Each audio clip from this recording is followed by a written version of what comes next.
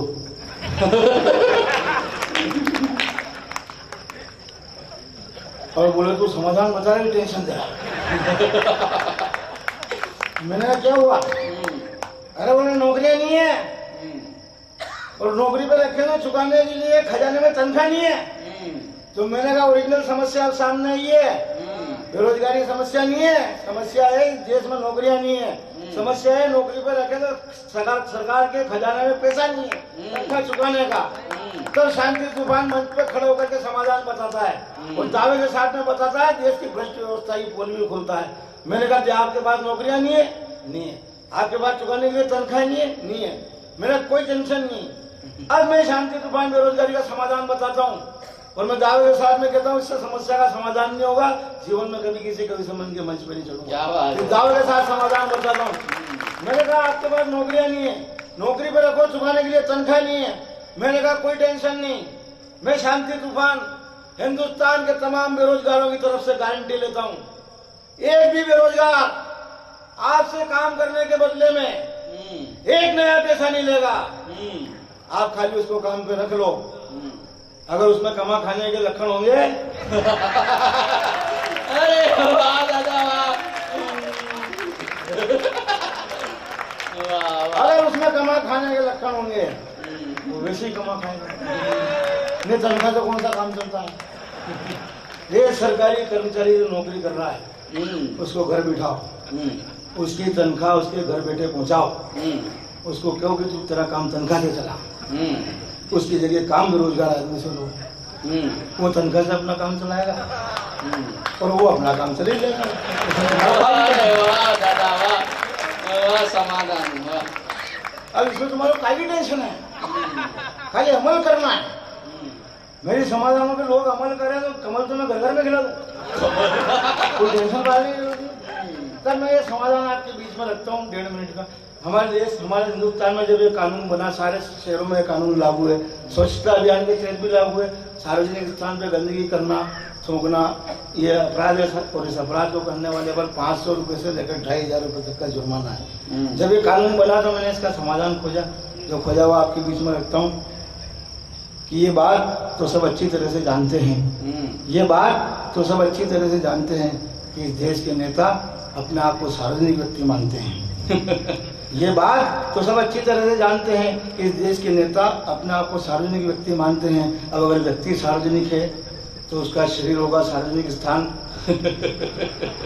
व्यक्ति सार्वजनिक है तो उसका शरीर होगा सार्वजनिक स्थान। इसी बात को लेकर देश के नेता हैं परेशान कि जिस दिन ये बात जनता की समझ में आएगी उस दिन हमारे शरीर की हालत खराब हो जाएगी। बस इसी डर से बचने के लिए कानून बना है कि सार्वजनिक स्थान पर थूकना और गंदगी करना सख्त होगा। बस इसी डर से बचने के लिए कानून बना है कि सार्वजनिक स्थान पर थूकना और गंदगी करना सख्त मना है। अब आप इनकी बुद्धि पे बिल्कुल तरस मत खाना, क्योंकि थूकने और गंदगी करने वाले को होगा 500 रुपए से लेकर 2500 रुपए तक का जुर्माना। बस यहीं से मैंने एक तरकीब सोची है जो मैंने बहुत सोच समझ के खोजी है कि अगर इस देश के प्रत्येक भ्रष्ट नेता का शरीर सार्वजनिक स्थान घोषित कर दे और उसके शरीर को शहर के प्रमुख स्थान पर स्थापित कर दे तो देश की जनता ऐसे स्वर्णिम अवसर को हरगिज नहीं चूकेगी और जुर्माने की चिंता किए बगैर उसके शरीर पर जी भर के थूकेगी। तो मेरी इस तरकीब से देश का खजाना नोटों से भर जाएगा और हिंदुस्तान का सारा कर्जा जनता के थूकने से उतर जाएगा। हिंदुस्तान का